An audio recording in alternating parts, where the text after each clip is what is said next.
Hi guys, I am Harry Yotis, and I've been a professional for 20 years now. Started in 2005 working for a big bank here in Canada, and for the past 10 years I've been trading my own account. So let's get right to it. Tuesday, the 9th of October, big day for silver. Big news of the day, silver trading right now above $60 a share. Silver chart, nice cup and handle breakout, and holding the breakout for at least a week and higher. I was super bullish silver. Yesterday, I loved that high tight flag action, and now we're breaking up to new highs. Okay, so we'll get to that and the implications for silver, silver miners, and gold as well. But first, let's talk about the SPY, the market, the S&P 500. Okay, this is Tuesday the 9th, and we had a down day. Okay, this is beautiful. Okay, I love this action, especially Monday, yesterday, and today. Weakness into the Fed. This is beautiful because as a bull, I love to see the market selling off, building up momentum for another move higher, which is great. And this is what you want to see if you're bullish. Okay, so the technical picture, the technical analysis is clearly bullish. The moving averages, we've been above the 50 for over a week, 2 weeks now, which is beautiful, exactly what you want to see. You can see here the RSI and all these indicators are in neutral territory, plenty of fuel to go higher. And let's get rid of these moving averages to make it cleaner. We have sentiment in the toilet still. I can't believe it. Look at the sub indices. Fear, market momentum is at fear at all-time highs. Extreme fear here. Fear, put call ratio, breadth. It's just, this is exactly what you want to see as a bull at highs, market going up. So this is beautiful. Okay, I still suspect we hit 700 to 720 by the end of the year. Maybe wishful thinking. Maybe we get that next year in the beginning of January. Who knows? Let's see. But the technical picture, bullish in the market. So let's move on to the main event. Silver. Okay, loving it. It was I loved it. One of my picks long ago, especially in the precious metals sector. But this high tight flag resolved today with a move higher. It's trading above $60. That's great. Okay, but let's talk about the differences in the silver market and in the gold market and how silver is extremely unique. What's happening with silver is not just a precious metals trade, which we entered 2 years ago. We were bullish precious metals, but this is also a critical metals play. Silver is also an industrial metal that is very critical, the most critical metal on the planet, beating copper, beating rare earths, beating uranium, beating anything. Okay, by far, it's used in almost everything. The economy will grind to a halt if we don't have silver, and it's rarer than all of those other things that I mentioned. Rarer than copper, rarer than rare earths. Even though rare is in the name of rare earths, they're not that rare. Silver is the critical metal. By far, nothing comes close. It is the Michael Jordan of critical metals. Okay, but so we have two themes playing on silver: critical metal play and the precious metals play, which is great. However, let's look at the dynamics of silver and the silver miners. Okay, let's go to the monthly chart so you can see what I am talking about more clearly. Okay, this is the monthly chart of silver. As you can see, going all the way back, we've had double tops here. The 1980 hit 50, and the 2010s were like a double top. Okay, it hit the $50 level. As you can see, 2 months we've been trading above it. We are at all-time highs in silver, nominal highs, I should say. If you do the math, you'll know that the real high, the inflation-adjusted high from 1980. Okay, if we look at the CPI, if we take the CPI as our measure for inflation, which, you know, people say there's problems with it, it's understating inflation, whatever. If we take that, the real high in silver is right here, about 117. I'm going to mark it here. Okay. I'm going to put it here. 117 is the inflation-adjusted high, so we have a long way to go to meet those previous highs. Okay. So what I wanted to bring out here when we're watching silver is that silver compared to the silver miners, okay? The first index that we'll look at is the global silver miners, okay? As you can see, the 2011 high was at $94 a share for this ETF, okay? This is the silver miners, like the majors of the miners, okay? No pun intended. Look, we have silver at all-time highs, yet we are still not at all-time highs with the miners. They're very undervalued versus the metal. Okay, keep that in mind. Okay, and what about the juniors? You would expect to see the juniors even more undervalued. Well, SILJ is the silver junior ETF. No, the juniors are actually performing much better, on par with the metal. They are tit for tat, one for one, like almost a perfect one-to-one correlation with the metal. So what this is telling us is that the play in the silver space is actually the silver majors. Believe it or not, you have a catch-up move, and I believe if you want to play the silver, go into the majors, okay? And I like, of course, Pan American Silver, okay? And you have Hecla, Hecla Mining. You have Coeur Mining, CDE, Coeur en français, Coeur. So these are the plays that should be in your book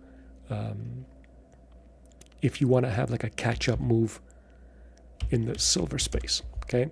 Because we know that the junior, and I can see like anecdotally, my silver junior has way outperformed my silver majors, okay?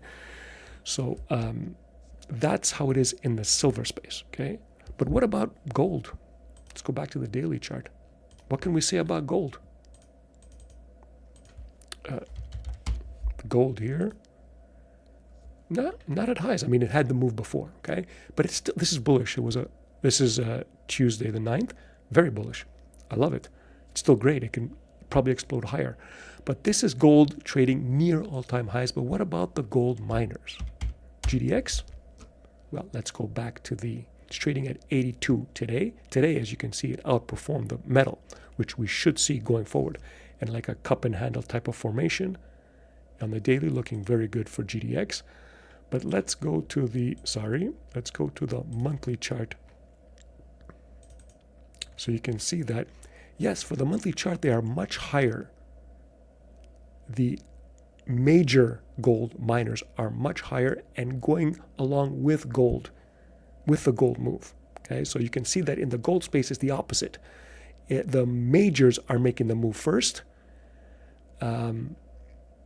Whereas in the silver market, you saw that the silver majors were trading below their highs. They would be trading around this level here. Okay, so the gold miners, majors, are going with the metal. And what about the juniors, the GDXJ? Nope, way below. So for the gold sector, it's the exact opposite. You want to be in the juniors. There's going to be a huge catch-up move coming up. Okay, huge catch-up move. So for the gold sector, I would stick to the juniors. If you don't know specific names, it's very difficult. We can get into that on a much later video, which juniors that I have and how to evaluate a gold company, fundamentally speaking, which is what you should be doing. You shouldn't be using technicals for gold juniors. You should be investing in having long-term positions in the best ones out there. Okay, and you can get them for very, very cheap. But if you can't do that, then GDXJ is your vehicle, and this should more than make up for it in the catch-up move coming up. So for the gold space, it's the juniors that you want to be in, and for the silver space, it's the majors that you want to be in. Okay, so that's it. I'm loving silver. It is one of my favorite plays, taking full advantage of it. Loved. Yesterday mentioned this high tight flag formation consolidating super tightly, and today, like that's fluke timing that we mentioned it yesterday, and today it happens to break out. But still, you end up getting lucky when you have done the fundamental research and the fundamentals on your side. The technicals tend to go your way when you have the fundamentals as a tailwind. Okay. So what else should we talk about today? Bitcoin. Catching a bid, holding up. This is what you want to see. But you can tell that as the market has been going up, my favorite play, the precious metals, are outperforming. And I think Bitcoin is gonna sort of, even if it rebounds, it's not that great. It could still be bearish. So I'm not a particular bull on it. I don't really think it's gonna go higher as the SPY, S&P 500, breaks the highs. But I guess you could play it. It's not my favorite. For me, I would like to play the general market stocks here. So Bitcoin, not too crazy about it. General market stocks, loving it. And going forward, I suspect, as mentioned before, we're going to have like sort of like a meh kind of 2 weeks coming up because it's the holidays. So I like to hit singles in this environment. And our singles plays that we played so far are Microsoft. We entered Microsoft, recap, once it hit right here, once it hit the first time it hit this support level, okay, we entered it via, because it was going down, we entered it via a put spread because the VIX was fairly high, and we got out of it on the pop. We realized a great percentage of that put spread, and we re-entered it around here. And yeah, Microsoft is doing well right before the Fed meeting.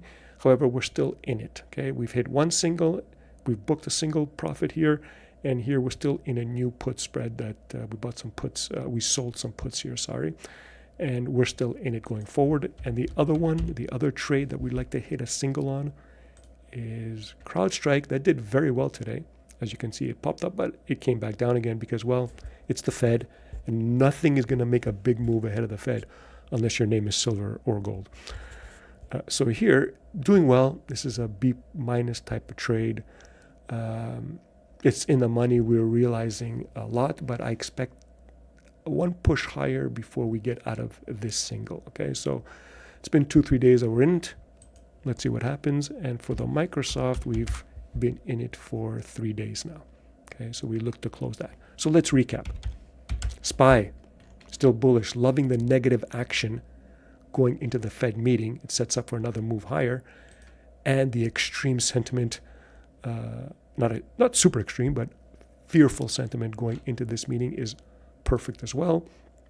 We know for the Fed watch, they're going to cut. We mentioned this before, 87% chance of a cut. So bullish on SPY. Love this, the sentiment and the technical setup on SPY. Loving, though, the setup on silver and gold. Gold could pop anytime.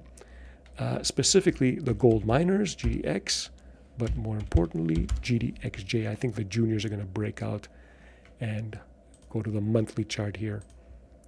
Hit that 180, 179 level. We're at 108. Okay, so this is the big catch-up move. But for silver, it's going to be the silver majors that are probably going to catch a move. Even though like if silver goes up, you're going to have the silver juniors go up too. It seems that silver, it's telling you, the setup is telling you that it's a retail-driven commodity because retail piles into juniors more than they do the majors, and you can see the juniors are just as high as the metal, okay, but not the majors.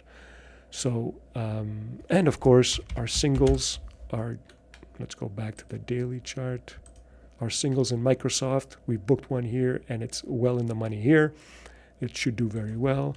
And still looking on CrowdStrike to make a move around in this area. We'll probably get rid of it then, realize about 75 to 80% of the total profit on the puts that we sold. So that's it, guys. Thanks for watching. I'll see you tomorrow for another daily market update. And if you like what you saw, just like and subscribe. Like the video and subscribe to the channel. And of course, drop me a comment and I will answer it as fast as I can. So looking forward to the Fed meeting tomorrow. And take care. Bye, guys.